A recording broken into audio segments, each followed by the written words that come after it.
I bankrolled a lazy luxury marriage and got treated like an ATM. Cutting off the money forced a brutal divorce and finally brought me peace at last. I had just walked through the door after a long day at work. My shoulders were heavy with exhaustion.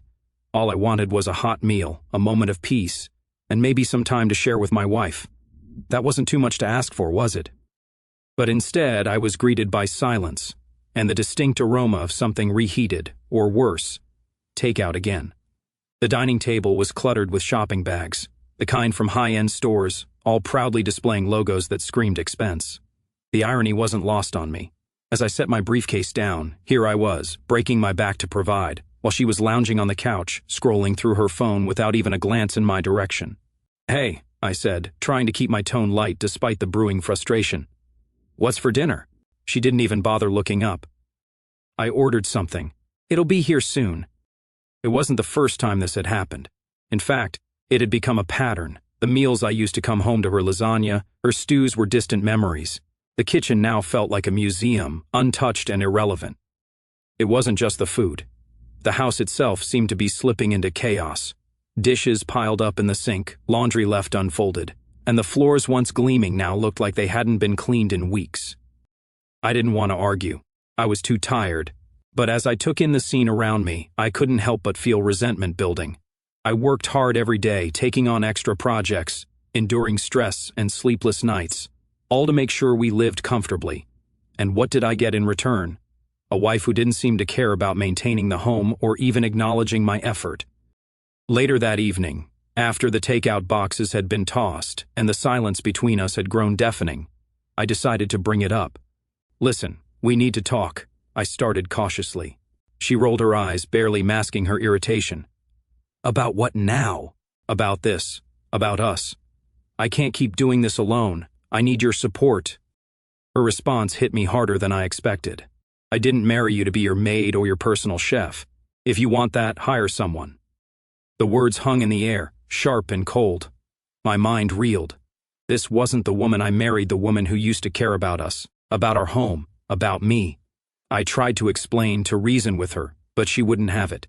She dismissed me with a wave of her hand, saying she had better things to do than argue about nonsense. It was then that I realized how distant we had grown. She wasn't just neglecting the house. She was neglecting us. It felt like I was nothing more than an ATM to her, a source of funds to sustain her lavish lifestyle. And the worst part? She didn't seem to feel the slightest bit guilty about it. As I lay in bed that night, staring at the ceiling, my exhaustion gave way to anger. Something had to change. I couldn't keep coming home to this, to the lack of appreciation, the cold indifference. The relationship we once had was crumbling, and I wasn't sure how much more I could take. The morning after that draining conversation, I woke up still fuming. I could feel the tension between us before I even opened my eyes. She had already gotten out of bed and was sitting in the living room, sipping her coffee like nothing had happened, while I was gearing up for another grueling day at work. I thought about ignoring it, brushing it under the rug like I'd done so many times before. But something inside me snapped. This time, I wasn't going to just let it slide. As I grabbed my coffee and sat across from her, I tried once again to bridge the widening gap. "Look," I said, keeping my tone as even as I could manage, "I don't think you understand how much this is affecting me. I come home exhausted every day, and it feels like I'm the only one pulling the weight here." She didn't even blink. Her gaze was fixed on her phone, scrolling mindlessly.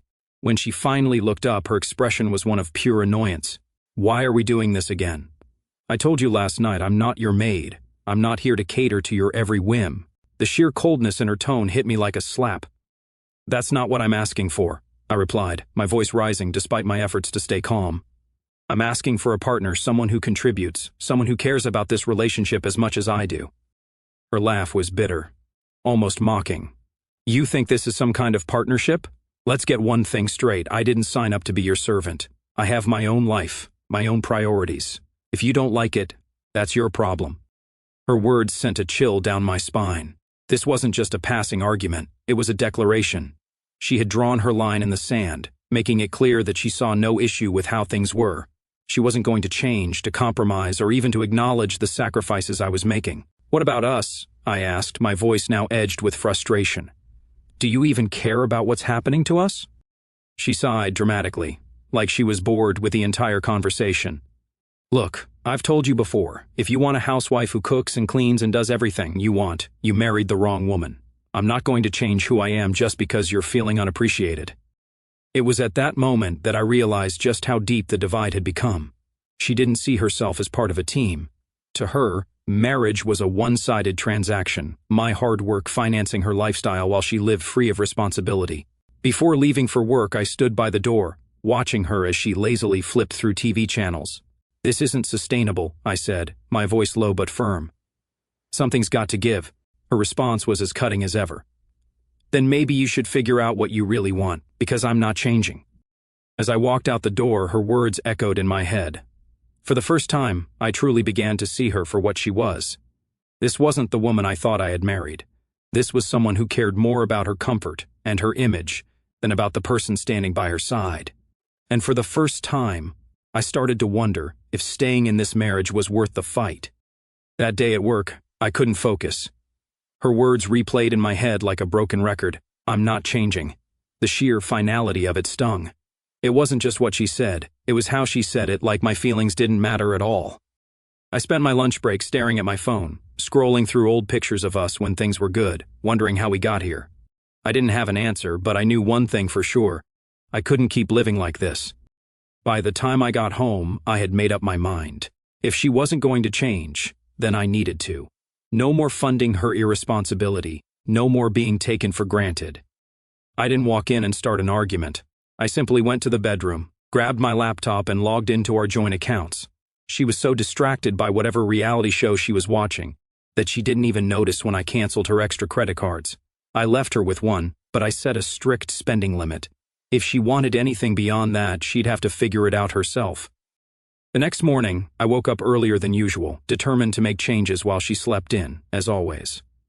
I began organizing my finances. I reviewed every bill, every frivolous purchase she had made over the last few months, designer handbags, overpriced meals, spa appointments.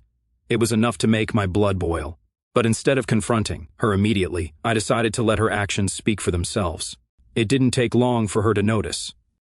That evening, she stormed into the room, holding her phone like it was on fire. "Why is my card being declined?" she snapped, her voice dripping with entitlement. I didn't even look up from the book I was reading. "I adjusted the limits," I said calmly. "If you want to spend more, you're going to need to start contributing." Her reaction was exactly what I expected. "Contributing? I'm your wife, not your employee. What the hell is wrong with you?" I closed my book and met her gaze, refusing to back down.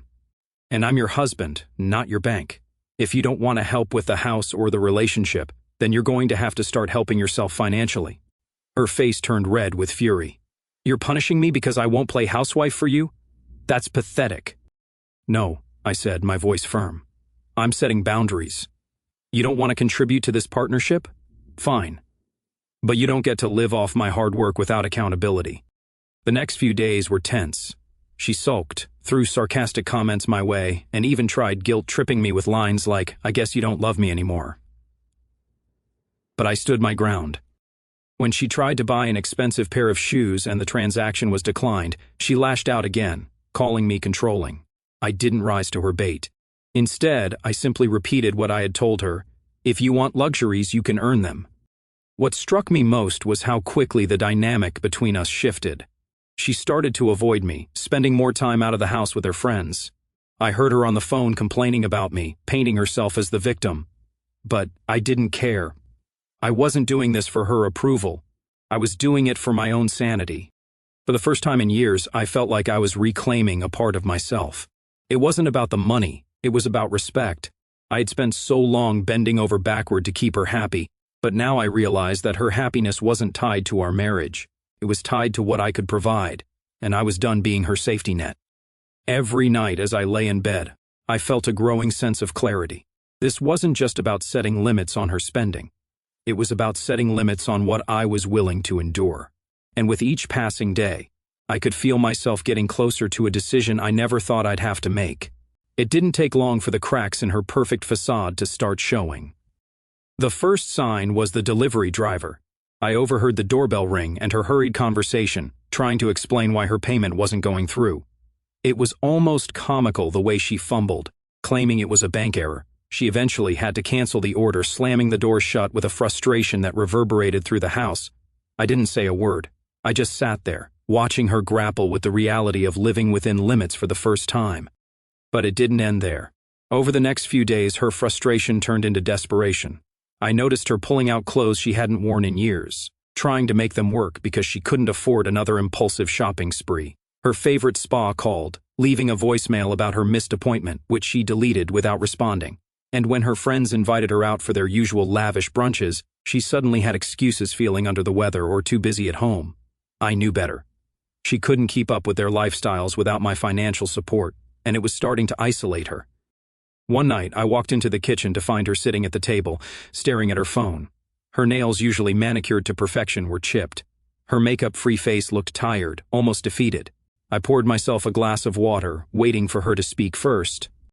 "I'm doing everything I can to make this work," she said suddenly, her voice barely above a whisper. "But you're making it impossible." I leaned against the counter, taking a sip before answering. "Making what work? Your lifestyle, the one I've been single-handedly funding while you refuse to lift a finger?" Her head snapped up, eyes narrowing. "You're being cruel." "Cruel?" I set the glass down, my patience thinning. "No. Cruel is expecting me to carry the weight of this marriage while you sit back and do nothing. Cruel is disrespecting the effort I put in every day just to keep a roof over our heads. Cruel is pretending you're a victim when all I've asked for is basic partnership." She flinched at my words but didn't respond. For the first time, I saw something in her expression that looked like genuine doubt in her choices, in the way she had been treating me, in herself. As the days went on, the shift in her demeanor became more apparent. She stopped complaining as much, though the silence between us grew heavier. Once, I even caught her trying to clean the living room, though her efforts were half-hearted at best. But it wasn't the work itself that mattered. It was the way she moved, the hesitation in her actions, like she didn't know how to make things right. Her friends started noticing too. One of them called while she was out, and when I picked up, the voice on the other end was filled with surprise. "Is everything okay with her? She's been so distant lately." I didn't have the heart or the patience to explain. "She's fine," I said, ending the call quickly. She wasn't fine, and we both knew it. She was starting to see that the world she had built for herself, a world of comfort and convenience, funded entirely by me, was beginning to crumble, and for the first time in years, she had no one to lean on. One evening, as we sat across from each other at the dinner table eating a simple meal I'd made, she broke the silence. "I've been thinking," she said hesitantly. "Maybe I haven't been fair to you." Her words were a small crack in the wall she'd built around herself. But they came too late. I looked at her, waiting for more, but she didn't elaborate. Instead, she picked at her plate, her shoulders slumping under the weight of her own admission. I didn't respond. I didn't need to. The silence between us spoke volumes. She was starting to understand the gravity of her actions or lack thereof. But the damage was already done, and I wasn't sure if I could ever look at her the same way again. After her small admission at dinner, things didn't change as much as I'd hoped they might. She didn't outright return to her old habits, but the effort she put into trying to make amends felt half-hearted at best. She'd tidy up here and there, make a gesture that seemed more for show than substance, and occasionally offer a comment that hinted at remorse. But it wasn't enough, not for the years of neglect and entitlement I had endured. And frankly, my patience for her attempts was long gone. One evening, about a week later, she came to me as I sat in the living room reviewing some work emails. Her face was softer than I'd seen in months, almost vulnerable. She hesitated in the doorway, holding the edge of the frame like she needed it to steady herself. For a moment, I thought she might actually have something meaningful to say. "Can we talk?" she asked, her voice quiet, almost trembling. I set my laptop aside and gestured for her to sit. She perched on the edge of the couch, wringing her hands like she was afraid they might betray her. For the first time in what felt like forever, she looked small, unsure of herself. "I've been thinking," she began, her eyes fixed on the carpet, "about everything you said about how I've been treating you. And you're right, I haven't been fair to you." I stayed silent, watching her struggle to find the words.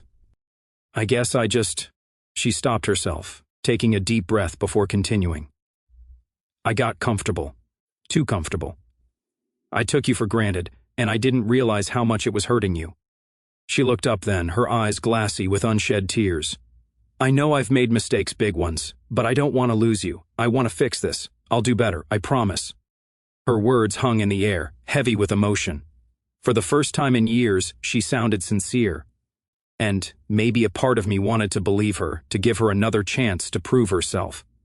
But the bigger part of me, the part that had endured her indifference, her entitlement, her blatant disregard for our partnership, couldn't be swayed by words alone. I leaned forward, resting my elbows on my knees as I met her gaze. "I hear what you're saying," I began, choosing my words carefully, "and I appreciate that you're finally acknowledging the damage you've done. But this isn't something you can just fix with an apology or a promise. The trust, the respect, it's gone. And I don't think it's something we can get back." Her face crumpled, and for a moment I thought she might break down completely. But instead she straightened her back, her expression shifting from sorrow to desperation. "I can change," she insisted. "I'll do whatever it takes. Please, just give me a chance." I shook my head, feeling the weight of my decision settle over me like a heavy blanket. "You've had chances more than I can count, and every time you chose yourself over us. I can't keep doing this. I can't keep hoping for something that isn't there." She reached out, grabbing my hand in a way that felt more like clinging than connection. "Please," she whispered, her voice breaking. "I love you."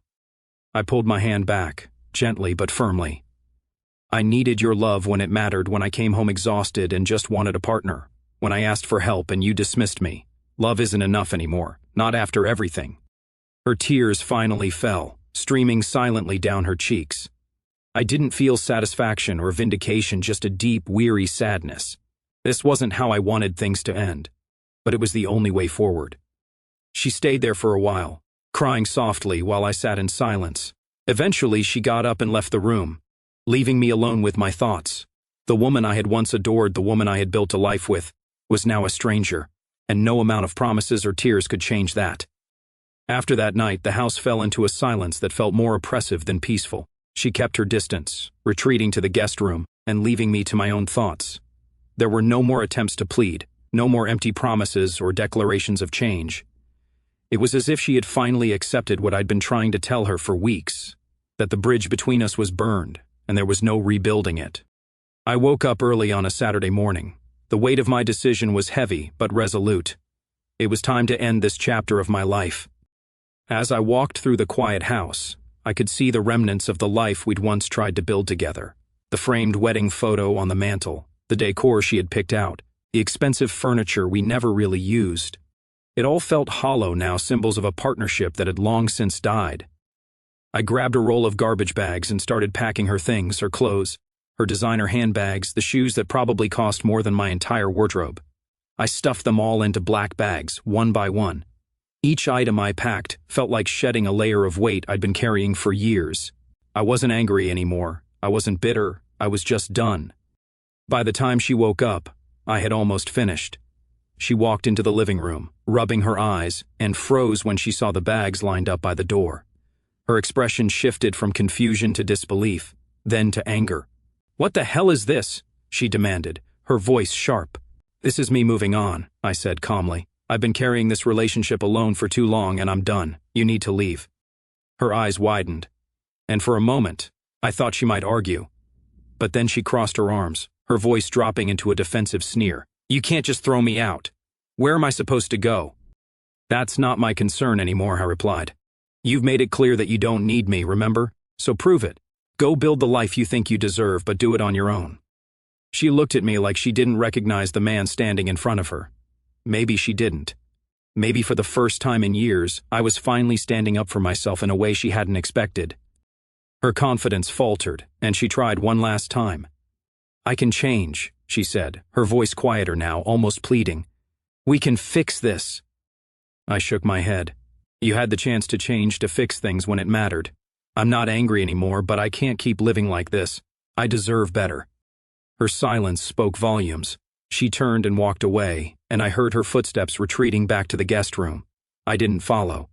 Instead, I finished packing the last of her things and set them by the door. Later that afternoon, she called a friend to pick her up.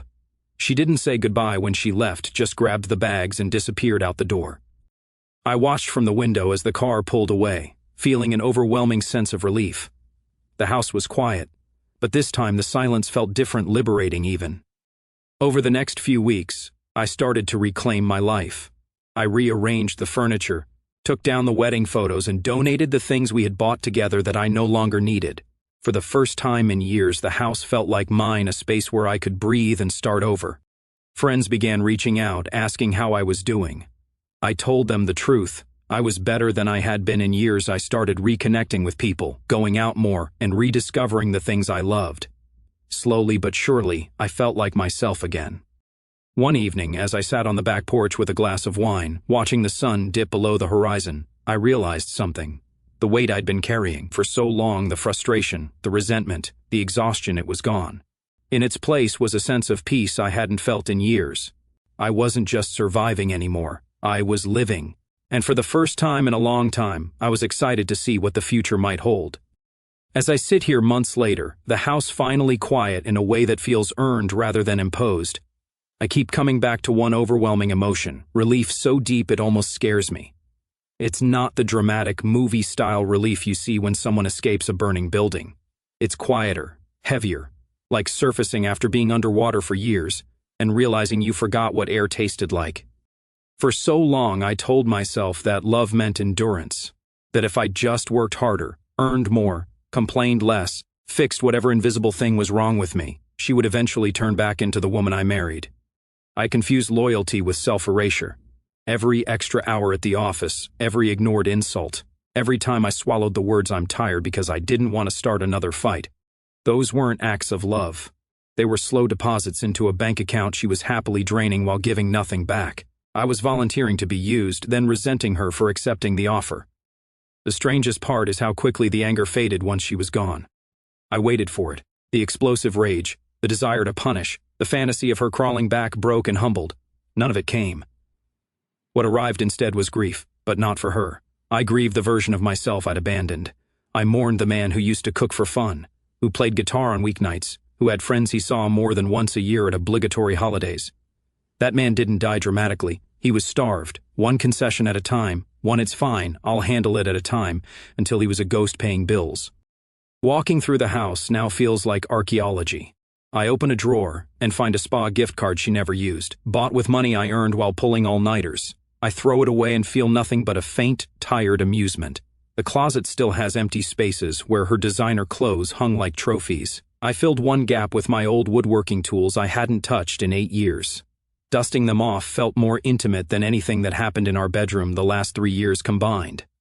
People keep asking if I'm lonely. The honest answer is no. Loneliness and solitude are not the same thing. Loneliness was coming home to someone who treated my presence like an inconvenience. Loneliness was lying next to a person whose body was inches away, but whose mind was in some alternate reality where I existed only as a lifestyle subsidy. Solitude is choosing my own music at dinner volume. Solitude is cooking for one and enjoying every bite instead of eating in tense silence or alone at the kitchen counter while she scrolled Instagram in the next room. Solitude is freedom wearing different clothes. I've started running again. Early mornings when the streets are still half asleep. The first week my lungs burned and my legs screamed betrayal, but by week 3 something shifted. I realized I wasn't running away from anything anymore. I was running toward the sound of my own heartbeat, steady and unapologetic. There's a hill near my house that used to kill me. Now I attack it just to feel my body prove it still belongs to me. Money feels different too. I make the same salary, but it stretches now because it's no longer disappearing into manicures, brunches, and handbags I was never allowed to touch. I paid off the last of the credit card debt she racked up, debt I didn't even know existed until I pulled the statements. Watching the balance hit 0 felt better than any bonus I've ever received. I bought myself a stupidly expensive bottle of scotch and drank 1 glass the night it happened. The rest is still sitting on the shelf, a reminder that nice things are allowed to be for me. Friends who knew us as a couple keep doing that hesitant dance. I always thought you guys were so solid. They say it with the tone people use when they're trying not to blame the abused partner. I let them off the hook. From the outside we looked perfect, nice house, vacations posted online, no screaming fights in public. Abuse doesn't always bruise skin. Sometimes it just bruises the soul so quietly that even the victim thinks it's normal. I became an expert at translating her eye rolls and sighs into "I'm tired" or "work was hard" because the alternative, admitting I was married to someone who felt contempt for me, was unbearable. The hardest moments come in flashes. I'll be at the grocery store reaching for the brand of pasta she liked, then remember I hate the stuff and put it back. Or I'll hear a song we played at our wedding and feel a physical twist in my chest, not because I miss her, but because I miss believing someone chose me as much as I chose them. Those moments pass faster now.